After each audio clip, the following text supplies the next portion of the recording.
Namaste, Hare Krishna. Welcome back to the joining of Srimad Bhagavatam with me. We are reading the translation and purport by Swami A.C. Bhakti Vedanta Swami Prabhupada. My name is Ashtasakhi Dasi and also known as Archana Krishnamurti by some of you. And Swami Prabhupada happens to be my Param Guru, that is my Guru's Guru. So we have been reading this holy scripture from a long time. So those of you who have joined recently, I would request you please to start listening from the very beginning, the link to which you will find in the description section of the video. You can just autoplay it and you will be able to hear all the sessions we have done so far, and then you can probably join us in the readings. But please don't forget, all of you, to subscribe to the channel so that you are kept informed of every new upload. We are going to continue today the reading from chapter 9 of 2nd canto, verse 12. Pravala Vaidurya Mrinala Varchasaha Parisfurat Kundala Mauli Malinaha. Translation: some of them are effulgent like coral and diamonds in complexion and have garlands on their heads, blooming like lotus flowers, and some wear earrings. Purport: there are some inhabitants who have attained the liberation of Sarupya, or possessing bodily features like those of the personality of Godhead. The Vaidurya diamond is especially meant for the personality of Godhead, but one who achieves the liberation of bodily equality with the Lord is especially favored with such diamonds on his body. Verse 13. Bhrajeshnubhir yah parito virajate lasad vimana valibhir mahatmanam vidyotamanah pramad datta madhyubhih savidyud abhravalibhir yathanabha. Translation: the Vaikuntha planets are also surrounded by various airplanes, all glowing and brilliantly situated. These airplanes belong to the great Mahatmas or devotees of the Lord.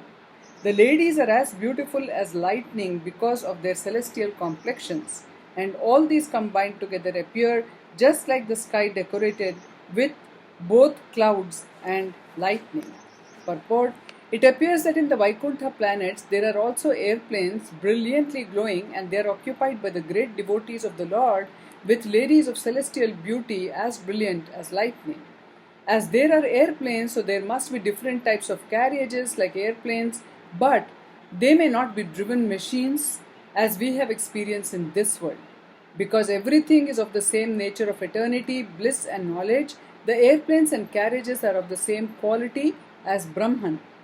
Although there is nothing except Brahman, one should not mistakenly think that there is only void and no variegatedness. Thinking like that is due to a poor fund of knowledge, otherwise no one would have such a misconception of voidness in Brahman. As there are airplanes, ladies and gentlemen, so there must be cities and houses and everything else just suitable to the particular planets.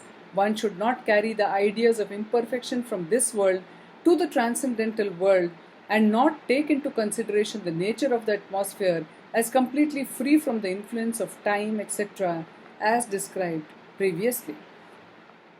Verse 14. Sharir Yaura Rupini Vrugaya Padayoho Karoti Manam Bahudha Vibhutibhi Prenkham Shrita Ya Kusuma Karanugair Vigiyamana Priyakarma Gayati.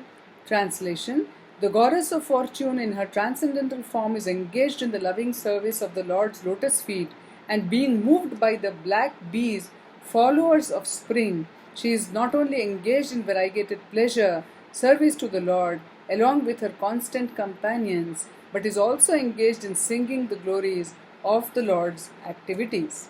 Verse 15. Dadarsha tatrakhila satvatam patim Shriyaha patim yajnapatim jagatpatim sunandananda prabalara hanadibhi swa parshadagraiha parisevitam vibhum.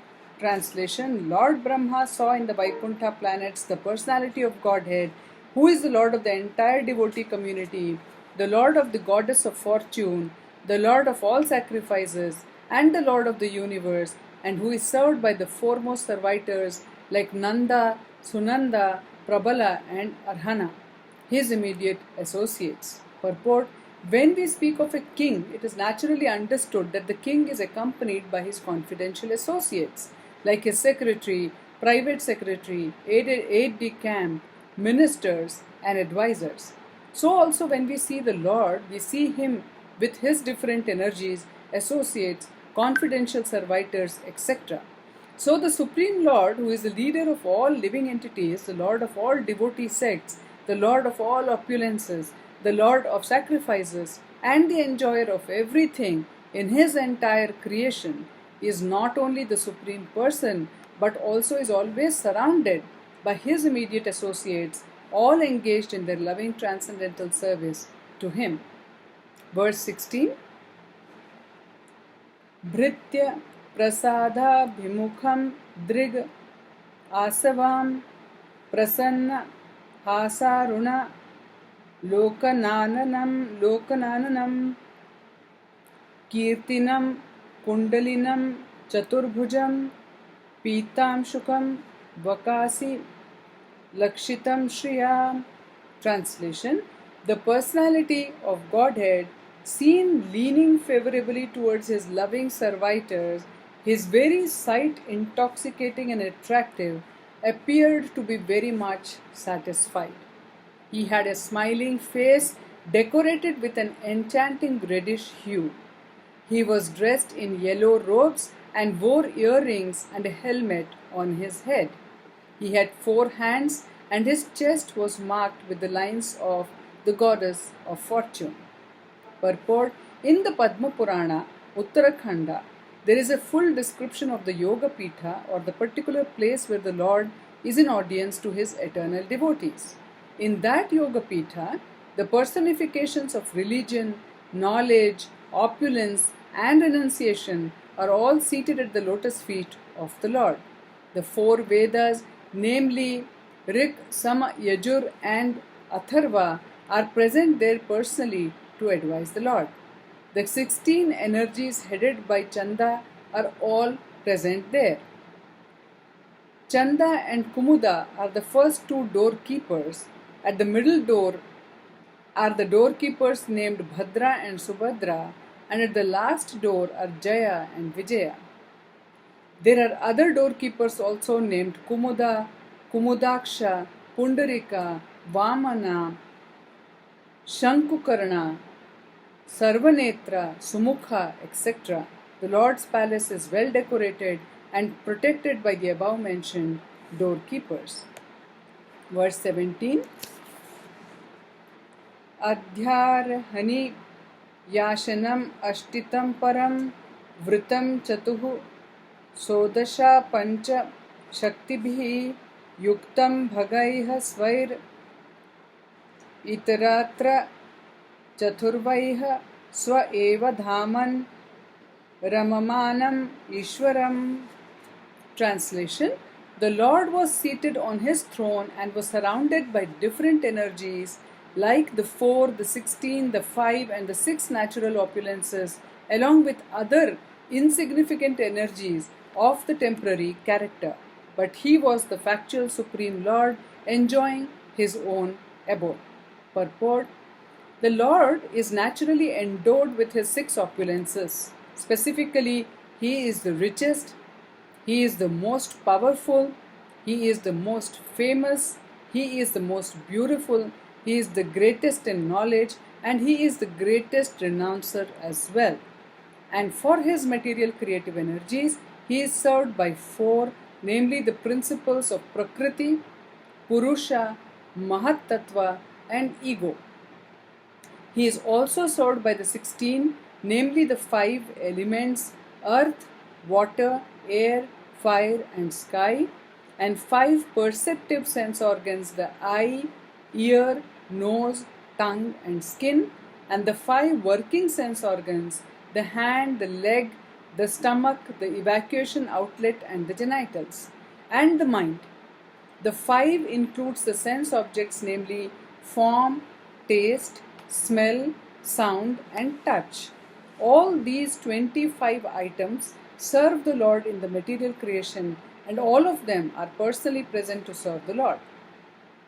The insignificant opulences numbering 8, the Ashtasiddhis, attained by yogis for temporary overlordship and are also under his control, but he is naturally full with all such powers without any effort, and therefore he is the Supreme Lord.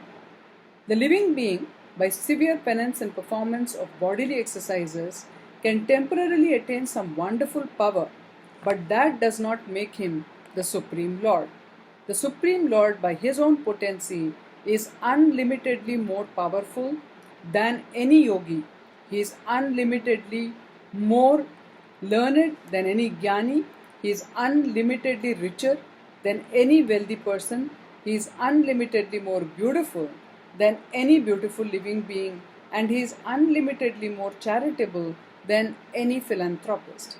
He is above all, no one is equal to or greater than him, nor can anyone reach his level of perfection in any of the above powers by any amount of penance or yogic demonstrations.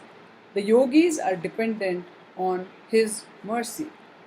Out of his immensely charitable disposition, he can award some temporary powers to the yogis because of the yogis hankering after them, but to his unalloyed devotees who do not want anything from the Lord save and accept his transcendental service, the Lord is so pleased that he gives himself in exchange for unalloyed service.